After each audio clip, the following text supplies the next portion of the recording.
High সবাইকে, আশা করি আমার বিয়ের ব্লগগুলো তোমরা দেখেছো আর খুব এনজয় করেছো। আর আজকে হচ্ছে আমাদের বাসি স্নান।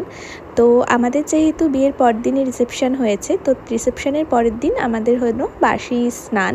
কেননা এই দিন দুপুরেই আমাদের ভাত কাপড় হবে। আর ভাত কাপড়ের ভিডিওটা মানে হঠাৎ করে ভীষণ ভাইরাল হয়েছে। তো যাই হোক, যারা দেখোনি ইনস্টাগ্রামে দেখে আসতে পারো, ইউটিউবে আমি দিয়েছি। তো এখানে বেশ মজার মজার খেলা হয়েছে, পুকুর পার করানো হয়। তো ঘরের মধ্যে তো পুকুর কাটার কোনো ব্যাপার নেই, এরকম আর কি জল দিয়ে। আর আমাকেও আর কি বলেছিল তুলতে, তো আমি চেষ্টা করেছি। তো যাই হোক, হাত ধরে আমরা পারাপারি হয়ে গেছি পুকুর পার। আর তারপরে এখানে প্রচুর ইন্টারেস্টিং খেলা টেলা হয়েছে, এক প্রকার মজা আর কি। তো দিদিরা আমাদেরকে মিষ্টি খাইয়েছে, যে মিষ্টির মধ্যে সুপারি ছিল আর জলের মধ্যে নুন ছিল। আর এটা তো সেই খেলাটা, দুজনের টোপর মুকুট থেকে ওই শোলাটা দিয়ে দেখে যে একসাথে মিলছে কিনা। আমাদের একসাথেই মিলে গেছে। এই দেখো কি সুন্দর। তো এখানে এক্সপ্লেন করার কিছুই নেই, তোমরা দেখতে থাকো। ভীষণ মজা করেছিলাম ওই দিনকে, মানে প্রচণ্ডই মজা হয়েছে। তারপর ওই ঘোড়ার ঠান্ডা জলের সাথে আমি জানি না কিছু একটা মিশিয়েছিল, সেটা দিয়ে আর কি আমাদের স্নান টান করানো হয়েছিল। আর এরপরে তো দুপুরে ছিল ভাত কাপড়।